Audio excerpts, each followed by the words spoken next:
Σήμερα θα φτιάξουμε κουραμπιέδες που στην κυριολεξία λιώνουν στο στόμα. Τους φτιάχνουμε πολύ εύκολα και εξαφανίζονται ως δια μαγείας.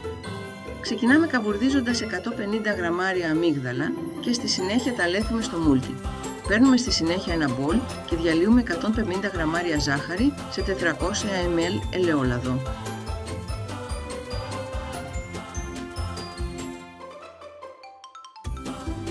Αρωματίζουμε στην πορεία με 50 ml κονιάκ και 3 βανίλιες.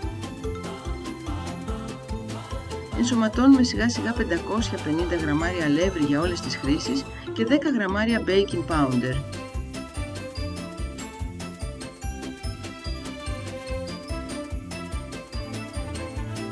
Δουλεύουμε μέχρι η ζύμη να ξεκολλάει από τα χέρια μας. Έπειτα προσθέτουμε τα αλεσμένα αμύγδαλα.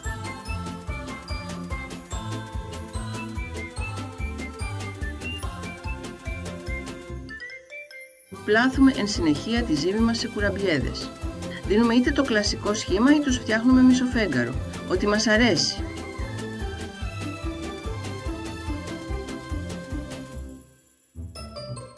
Τοποθετούμε τους κουραμπιέδες μας σε ταψί με αντικολλητικό χαρτί και ψήνουμε στους 180 βαθμούς Κελσίου στις αντιστάσεις μέχρι να ροδίσουν. Όταν είναι έτοιμοι οι κουραμπιέδες, τους αφήνουμε λίγο να κρυώσουν και πασπαλίζουμε με την άχνη ζάχαρη. Σερβίρουμε όταν κρυώσουν εντελώς.